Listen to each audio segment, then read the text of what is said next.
Hello and welcome you all in your history class. कैसे हैं आप? It's Deepak Tiwari, your teacher, here with a new topic in your history, that is the Delhi सल्तनत। आज हम दिल्ली सल्तनत के बारे में चर्चा करने वाले हैं, जिसमें हम आज सबसे पहले गुलाम वंश यानी कि स्लेव डायनेस्टी के बारे में चर्चा करेंगे। So slave dynasty that is in जो दिल्ली सल्तनत है वो आपका 1206 से 1290 के बीच में दिल्ली सल्तनत कही गई। एंड देन स्लेव डायनेस्टी की अगर बात करें तो 1206 से 1290 के बीच में ये स्लेव डायनेस्टी है। और स्लेव डायनेस्टी की बात करें तो बेसिकली नाम क्या आ रहा है? स्लेव। स्लेव यानी गुलाम, इसको हम गुलाम वंश भी कहते हैं। यानी एक ऐसी डायनेस्टी जो किसी राजा ने नहीं, किसी गुलाम ने जो इस्टेब्लिश की, इस डायनेस्टी को इसीलिए गुलाम वंश कहते हैं। एक और नाम आता है मामलुक, इसको हम मामलुक डायनेस्टी भी कहते हैं। मामलुक वैसे एक इजिप्शियन वर्ड है, जिसका मतलब होता है कि ऐसी संतानें जो स्वतंत्र माता पिता से उत्पन्न हुई हो या जो पैदा हुई हो, तो इसलिए उसको मामलुक कहा जाता है। देन दे ऑल, अगर हम स्लेव डायनेस्टी की बात करें तो they all belongs to the Turks, यानी ये तुर्किस्तान के रहने वाले थे, सब सारे के सारे टर्क्स थे।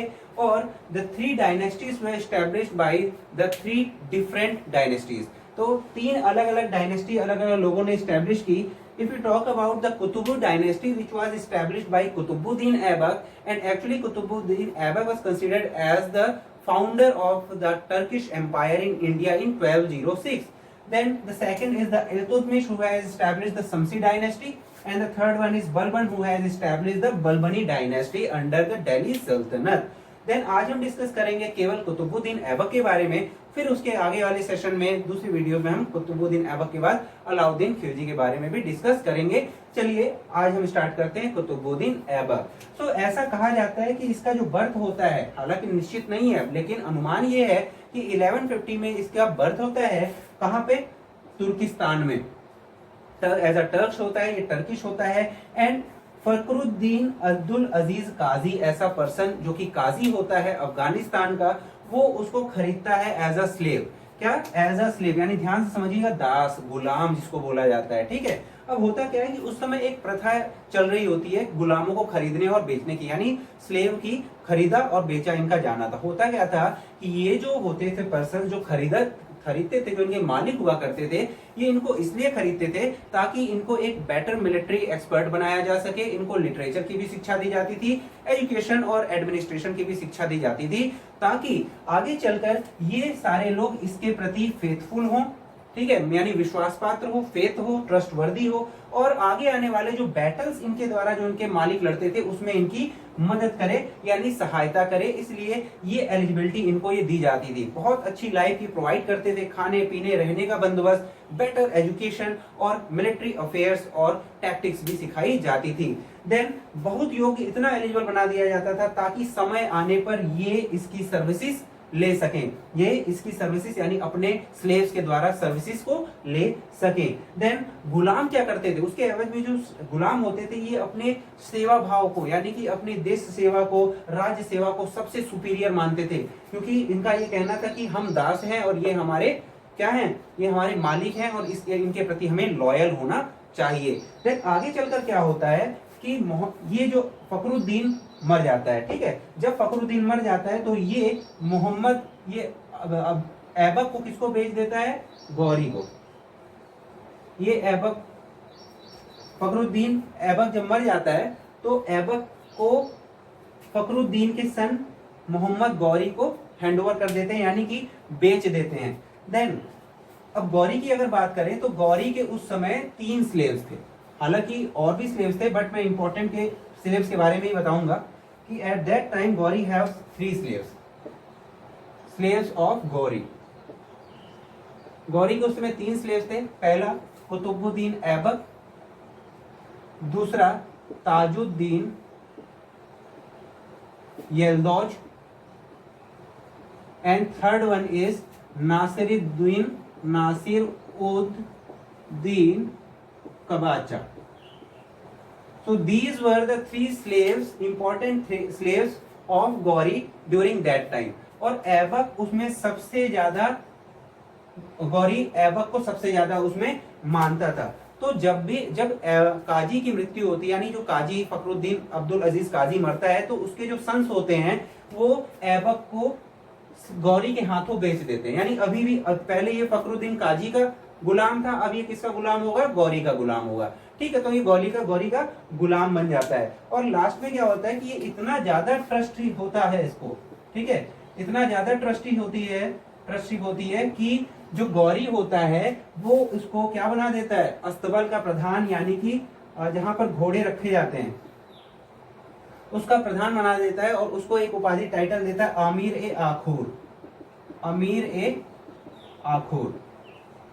ठीक है, यानी कि उस समय अगर देखा जाए तो घोड़ों को संभालने वाला, जहाँ पे घोड़े हॉर्सेस को जहां पर रखा जाता है, उस पोस्ट को जो संभालता था उसकी एक बहुत ही ज्यादा इस पोस्ट की मान्यता होती थी, यानी बहुत अच्छी पोस्ट कही जाती थी, अमीर ए आखुर। तो गौरी उसको ऐबक को अमीर ए आखुर के टाइटल को देता है। और उसके आगे चलकर 1191 और 1192 द बैटल ऑफ तराइन्स, तो first battle of Tarain and second battle of Tarain, इसमें गौरी प्लस पृथ्वीराज चौहान के बीच में लड़ाई होती है इन 1192। तो पृथ्वीराज चौहान और गौरी की जब लड़ाई होती है तो गौरी को कौन सपोर्ट करता है, उसमें ऐबक, तो ऐबक गौरी को सपोर्ट करता है और पृथ्वीराज चौहान को हरा देता है। और इसके चलते गौरी ऐबक को क्या दे देता है, सूबेदारी दे देता है, यानी कि वो उसको सूबेदार बना देता है किन एरिया का, जो भी पृथ्वीराज चौहान के एरिया थे, जैसे मालवा हो गया, और अगर बात करें राजस्थान का पार्ट हो गया, गुजरात का पार्ट हो गया, दिल्ली मेरठ का पार्ट हो गया। तो पृथ्वीराज चौहान की टेरिटरीज का सूबेदार किसको बना देता है, अपॉइंट कर देता है, ऐबक को, और खुद कहाँ चला जाता है, गजनी, कहाँ है, अफगानिस्तान में। एक्चुअली क्या होता है कि गौरी इतने बार इन्वेड करता है, लेकिन फिर भी उसका मोटिव ये नहीं होता है कि यहाँ पर एम्पायर को एस्टेब्लिश करे इंडिया में, क्योंकि उसके पास अफगानिस्तान है, अफगानिस्तान को उसको संभालना है। तो ही was the real ruler of Afghanistan. यहाँ पे तो बस वो इन्वेड करने आता है, फिर वो हैंडओवर करके एज अ सूबेदार बनाकर ऐबक को वापिस वो अफगानिस्तान चला जाता है। तो अगर इससे ये सिद्ध होता है कि जो कुतुबुद्दीन ऐबक होता है वो गौरी का बहुत बड़ा सहायक होता है, हेल्पफुल होता है। इसके आगे चलकर एक और लड़ाई होती है 1194 में between Gauri and Jaichand, Gauri and Jayachandra के बीच में एक और लड़ाई होती है। तो गौरी और जयचंद में जब लड़ाई होती है, जयचंद कहाँ का रूलर होता है, कन्नौज का, was the ruler of Kannauj, and in that battle Jaichand हार जाता है और फिर से गौरी की मदद कौन करता है, ऐबक। तो फिर से ऐबक ही है जो गौरी की मदद करता है, कन्नौज के रूलर जयचंद को हराता है। मेरठ हो गया, मेरठ के बाद अलीगढ़, गुजरात, और उसके बाद कहे तो राजस्थान के कुछ हिस्से, और फोर्ट की बात करें तो कालिंजर का जो किला था, सबसे याद रखिए कि ऐसा समझा जाता था कि कालिंजर के किलों को कोई जीत नहीं सकता था, लेकिन ऐबक और गौरी मिलकर जयचंद्र को हराते हैं। और उसके बाद फिर वो इन जगहों पर भी एक्सपेंशन करते हैं, यानी कि ऐबक को देखे तो ऐबक ने ये तो हरा के चला गया, लेकिन ऐबक जो है उसने बुंदेलखंड के कालिंजर किले को भी जीता, और उसके बाद मालवा को भी जीता, महोबा और खजुराहो, इन सब के ऊपर अपना एक्सपेंशन वो साबित करता है, आगे जाके उनको जीत लेता है। तो इस तरीके से वो अपनी स्वामी की मदद करता है अलग अलग चीजों को, अलग अलग टेरिटरीज को जीतने में। देन आइए आगे बढ़ते हैं। अब है, ये तो अर्ली लाइफ हो गई उसकी, अब बात करते हैं एज अ रूलर। तो Aibak as a ruler, Aibak as a ruler, एक रूलर के तौर पर देखिए होता ये है कि 1206 में गौरी एक्सपायर कर जाता है, गौरी, ठीक है, 1206 में गौरी हैज एक्सपायर्ड। देन जो आपके लाहौर के लोग होते हैं वो बोलते हैं किसको, ऐबक को इनवाइट करते हैं, लाहौर के लोग ऐबक को इनवाइट करते हैं कि आइए और यहाँ पे एडमिनिस्ट्रेशन को संभालिए, यानी कि इधर के एम्पायर को आप संभालिए। तो ऐबक क्या करता है कि उनका इनविटेशन स्वीकार करता है और कहाँ चला जाता है, लाहौर, एंड उनकी पावर्स को, यानी कि उस टेरिटरी की पावर को, एम्पायर को अपने हाथों में ले लेता है। तो और लेकिन फिर भी अगर अपने हाथों में ले गया तो वो क्या कहलाना चाहिए, सुल्तान, because he was the ruler. But वो अपने आप को सुल्तान कंसीडर ही नहीं करता है, और अभी भी वो अपने आप को स्लेव ही कंसीडर करता है, जिसके चलते वो दो टाइटल्स, पहला उसका जो टाइटल था वो था मलिक, एंड दूसरा सिपेह सलाहकार, सिपेह सलाहकार। Actually these were the titles were given by the Ghori to him. तो गौरी ने इसी को, यानी कि ऐबक को ये दो टाइटल्स दिए थे, मलिक और सिपेह सलाहकार, क्योंकि अभी भी ये देखिए रूल तो कर रहा है, लेकिन फिर भी अभी रूलर यानी कि अपने आप को एम्पायर, एम्परर या सुल्तान कंसीडर नहीं करता है, ये इसी से खुश है। और होता क्या था कि उस समय जो सुल्तान होता है तो अपने नाम का खुतबा पढ़वाता था और सिक्के मिंट करवाता था, ढलवाता था। तो ऐसा उसने कुछ भी नहीं किया, क्योंकि अभी भी वो अपने आप को केवल गुलाम ही कंसीडर कर रहा है। देन 1208 में जो गौरी का सक्सेसर होता है, उत्तराधिकारी, ठीक है, देखिए जब गौरी मरता है तो उस समय उसका सक्सेसर नहीं होता है, लेकिन बाद में जब उसका सक्सेसर बड़ा होता है तो वो 1208 में ऐबक को क्या कर देता था, फ्री कर देता है। यानी कि जाइए, अब आप स्लेव नहीं हैं, अब आप इस गुलामी, उस दास्ता से, इस स्लेवरी से मुक्त होते हैं। तो 1208 में वो उसको मुक्त कर देता है। अब देखते हैं इसके पॉलिटिकल स्ट्रैटेजी, पॉलिटिकल व्यूज देखते हैं कि कौन कौन से प्रिंसिपल्स ये फॉलो करता है। हालांकि एक चीज बताऊं कि ये कोई भी प्रिंसिपल रूल करने में नहीं करता, लेकिन फिर भी डिप्लोमेसी इसकी देखते हैं। देखिए, ऐबक जब 1206 में कॉन्कर करता है एंड फाउंड करता है, was the founder of the Turkish empire in India in 1206, ठीक है। तो 1200 में वो करता है, तो इसके पास बहुत सारे चैलेंजेस होते हैं। पहला चैलेंज राजपूत, क्योंकि राजपूत को देखे तो मेरठ और गंगा यमुना की जितना भी दोआब का पार्टिकुलर एरिया हो गया, वहां एक सबसे बड़ा चैलेंज इसके पास ऐबक होता है। यानी कि छोटे मोटे रिवॉल्ट ये और बैटल्स ऐबक के राजपूत के बीच में हुआ ही करते थे। एंड यहाँ पर खिलजी के जो, ठीक है, खिलजी के जो सरदार थे, यानी खिलजी जो सरदार थे, जो कहां पे थे, बंगाल में, ठीक है। याद रखिएगा, जो खिलजी के सुल्तान है ना सरदार, ये भी ऐबक के ही वो स्लेव्स हैं। तो खिलजी के सरदार कभी भी, जो कि बंगाल से बिलोंग करते थे, बंगाल की टेरिटरी में थे, वो कभी भी ऐबक को एज अ रूलर मानना पसंद ही नहीं करते थे। एज अ रूलर ये कभी भी इसको स्वीकारा ही नहीं। देन लेकिन सबसे ज्यादा ऐबक को जो खतरा होता है वो तो इनसे और इनसे नहीं होता, लेकिन सबसे ज्यादा खतरा होता है गजनी के रूलर से, गजनीज रूलर। और गजनी का जो रूलर था, वो रूलर था, उसमें जो टर्किश रूलर थे, गजनी लिख दिया मैंने, टर्किश रूलर। तो वो टर्किश रूलर थे, पहला कौन, यल्दोज, और दूसरा कौन, कबाचा। तो जो एल्दोज था वो गजनी का रूलर था, और कबाचा आपका उच्च। उच्च कहां है, पाकिस्तान में। So these were the Turkish rulers who proved himself as a challenge for Aibak. तो ऐबक के लिए सबसे बड़ा चैलेंज ये टर्किश रूलर थे, यल्दोज जो कि गजनी का रूलर था, और कबाचा ये उच्च का रूलर था, ठीक है। देन होता क्या है कि अब देखिए, जब इतने सारे बीच में ऐबक और चारों तरफ से उसको इतने बड़े बड़े चैलेंजेस मिल रहे हैं, तो इसमें आप इसका स्क्रीनशॉट ले लो, ठीक है। अब देखिए होता क्या है, तो ऐबक इसमें अपनी डिप्लोमेट्री और पॉलिटिक्स का वो करता है। तो ऐबक क्या करता है कि एल्दोज, ठीक है, जो कि गजनी का रूलर था, और कबाचा, तो इन दोनों से सबसे बड़ा खतरा होता है। तो अब क्या करता है कि ऐबक एल्दोज की जो डॉटर होती है, ठीक है, एल्दोज की जो डॉटर होती है उससे शादी कर लेता है, ठीक है। तो ऐबक क्या करता है कि एल्दोज की डॉटर से शादी कर लेता है, और देन अपनी सिस्टर की शादी ये कबाचा से कर देता है। देखिए बहुत इंपॉर्टेंट, तो यानी he set the matrimonial alliance with these Turkish rulers. तो इन टर्किश रूलर्स से ये मैट्रिमोनियल अलायंस फिक्स करता है ताकि ये इसके ऊपर आक्रमण ना कर सके, जिसके चलते ये एल्दोज जो है क्या करता है, ऐबक, एल्दोज अपनी बेटी की शादी ऐबक से कर देता है, ठीक है। देन और उसके बाद अपनी सिस्टर की शादी ऐबक कबाचा से कर देता है, और उसके बाद ऐबक की जो डॉटर होती है उसकी शादी वो इल्तुतमिश से कर देता है, ठीक है, इल्तुतमिश से, ठीक है, इल्तुतमिश से शादी कर देता है। तो इल्तुतमिश आगे चल के इसका दामाद हो जाता है, किसका, ऐबक का। देन इस डिप्लोमेसी का, यानी for the diplomacy in which the matrimonial alliance of Aibak was controlled over the Yaldoz and Qabacha. तो इस तरीके से डिप्लोमेटिक स्ट्रेटेजी को फॉलो करके वो अपने एम्पायर को स्ट्रेंथ प्रोवाइड करता है। So basically what was the objectives of Aibak. अगर ऐबक के ऑब्जेक्टिव्स के बारे में देखें तो कौन कौन से ऐबक थे। सबसे पहला ऑब्जेक्टिव था टू आइसोलेट हिज टेरिटरीज, अपनी टेरिटरीज को जो आपकी मिडल ईस्ट में जो पॉलिटिक्स हो रही होती थी, जैसे पर्शिया में, इजिप्ट में, सीरिया में, उधर की पॉलिटिक्स से बिल्कुल अलग रखना। गजनी से अपने एम्पायर को प्रोटेक्ट करना, गजनी यानी कि मेन चीज एल्दोज, एल्दोज से अपने एम्पायर को प्रोटेक्ट करना। और तीसरा सेपरेट इंडिपेंडेंट किंगडम की स्थापना करना, यानी एक्सपेंड करने के बाद। तो these were the objectives of the political affairs of Aibak during his reign of 5 years। तो 1206 से 1210 के बीच में ये पॉलिटिकल स्ट्रेटेजीज को वो फॉलो करता है। अब देखिए कबाचा क्या करता है कि ऐबक को दिल्ली का सुल्तान मान लेता है कि चलिए ठीक है आप दिल्ली के सुल्तान हैं, मैंने मान लिया, लेकिन एल्दौज से अभी भी ऐबक को खतरा होता है, जिसके चलते अब होता ये है कि ये दिल्ली का सल्तनत, दिल्ली का सुल्तान होने के बावजूद ये दिल्ली में नहीं रहता, ये कहां जाकर रहता है, लाहौर में। क्योंकि अगर इसको इन्वेड करना होगा, अगर इसको आक्रमण करना होगा तो वो लाहौर से होकर ही आक्रमण करेगा दिल्ली सल्तनत पर।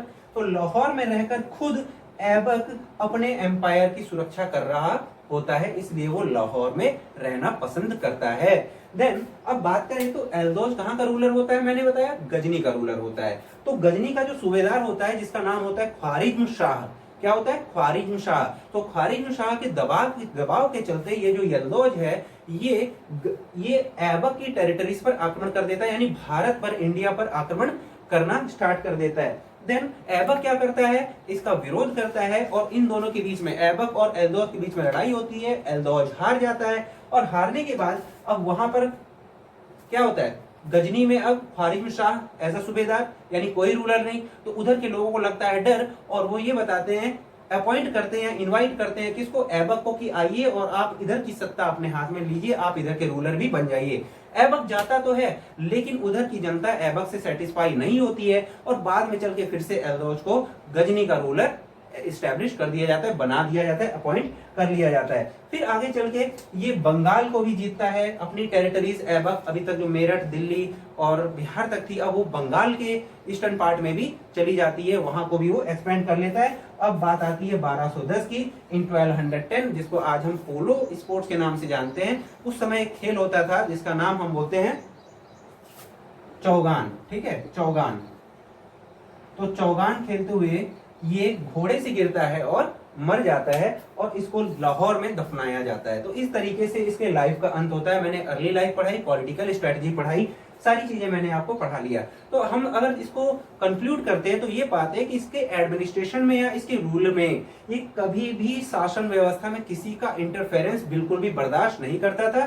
कोई भी रूल, कोई भी प्रिंसिपल, कोई भी सिद्धांत इसने कभी भी रूल करते हुए फॉलो नहीं किए। हाँ, अगर हिंदुओं की बात करें तो हिंदुओं के इसने मंदिर तोड़वाए और उन मंदिर से जो अवशेष, जो रिमेन्स थे, उससे मस्जिदों का निर्माण कराया। और उन दो मस्जिदों का नाम मैं आपको बता देता हूं। पहला है कुव्वत उल इस्लाम, कुव्वत उल इस्लाम जो कि दिल्ली में इसने मस्जिद बनवाई।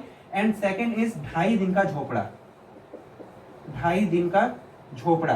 तो 2.5 दिन का झोपड़ा भी एक मस्जिद है जो कि कहाँ है, अजमेर में, ठीक है। तो कुव्वतुल इस्लाम मस्जिद इसने दिल्ली में बनवाई और अजमेर में 2.5 दिन का झोपड़ा इसने बनवाया। कुतुब मीनार अगर इसके देखें तो कंस्ट्रक्टिव वर्क में, आर्किटेक्चरल वर्क में, तो कुतुब मीनार का ये कंस्ट्रक्शन करवाना स्टार्ट करता है लेकिन ये बनवा नहीं पाता है। तो 3 मंजिल 3 फ्लोर इसने बनवाए और आगे जाके इल्तुतमिश ने उसको पूरा करवाया। तो कुछ कमियां भी हैं और कुछ ये भी है। अगर देखें इकोनॉमी की बात, during his reign of 5 years, तो there is no increase in economy system. हालांकि ये रेवेन्यू सिस्टम इसने इंट्रोड्यूस किया था, रेवेन्यू कलेक्ट करता था, लेकिन उस रेवेन्यू कलेक्शन का कोई भी हिस्सा ऐसा साबित नहीं हुआ जो इसके इकोनॉमिक वेलफेयर को बढ़ा सके, यानी इकोनॉमी भी इसके टाइम में इंक्रीज नहीं होती है। सो डियर स्टूडेंट्स, हाँ, अगर मैं कुछ लोगों की बात करूं, एक चीज याद आ गई मेरे को कि उस समय के जो आपके विद्वान थे, ठीक है, जो हिस्टोरियंस थे या जो लिखा करते थे, उसमें 2 लोग का नाम आता है कि जो कि इसका पैट्रोनेज करते थे, लॉयल कोर्ट, उसमें कोर्ट में थे। एक है हसन निजामी, हसन निजामी, ये उस समय का इसका कोर्ट में रहते थे, जैसे हम कोर्ट पोएट कह सकते हैं या कह सकते हैं उनके जो लिटरेरी वर्क या लिटरेरी सोर्सेज जो लिखते थे। तो पहला हसन निजामी और दूसरा फक्र ए मुदब्बिर, फक्र ए मुदब्बिर, मुदब्बिर। तो these were the writers during his rain. उसके समय में इसके लॉयल कोर्ट में ये दोनों, रॉयल कोर्ट में हसन निजामी एंड फक्र ए मुदब्बिर शामिल थे। कुछ लोग का कहना है, मैं मिनहाज एक लेखक है, उनका कहना है कि ये लाखों का दान दिया करता था। कौन? कुतुबुद्दीन ऐबक लाखों का दान दिया करता था, इसलिए इसको एक टाइटल भी मिलता है और उस टाइटल का नाम है लाख बख्श। ठीक है, इन सारी चीजों को आप कंक्लूड करते हुए जब भी अगर आपको एडमिनिस्ट्रेटिव वर्क में आएगा और पॉलिटिकल व्यूज में आएगा, स्ट्रेटजीज में, तो आप इन सारी चीजों को लिखेंगे। इस चैप्टर में कुतुब मीनार का कंस्ट्रक्शन बहुत इंपॉर्टेंट है in the favour of Qutbuddin Aibak. Then अगर हम इसको कंक्लूड करते हैं तो कुछ राइटर्स हैं, प्रोफिशिएंट राइटर्स हैं जो इसके बारे में लिखते हैं। अगर हबीबुल्लाह की बात करते हैं, वो बोलते हैं ऐबक के बारे में, उसमें तुर्क का जो साहस होना चाहिए वो साहस था, शालीनता थी, यानी कि कह सकें तो उदारता और सुसभ्यता, यानी कल्चरल पर्सन था जिसने तुर्कों की कल्चर को संभाल कर रखा। ये कहते हैं हबीबुल्लाह, प्रोफेसर हबीबुल्लाह। हसन निजामी उसी टाइम में ऐबक के बारे में क्या बोलता है कि जो प्रजा थी उसमें समान रूप से उनके ऊपर ध्यान देने वाला होता है, साथ साथ में अपने राज्य के पीस और प्रॉस्पेरिटी के लिए हमेशा ये सोचता रहता है। तो ये उस समय लिखा गया जब ऐबक के कोर्ट में हसन निजामी खुद पैट्रोनेज पे थे। So dear student, it's all about the session today, that is on the base of Delhi Sultanate, in where the slave dynasty having the first ruler Qutbuddin Aibak. Then in our upcoming video we will be discussing about Alauddin Khilji. हम अलाउद्दीन खिलजी के बारे में पढ़ेंगे क्योंकि आपके course में कुतुबुद्दीन ऐबक पहला है और दूसरे में आपको अलाउद्दीन खिलजी पढ़ना है। So I'll be coming back with a new session. Till then, take care and bye bye.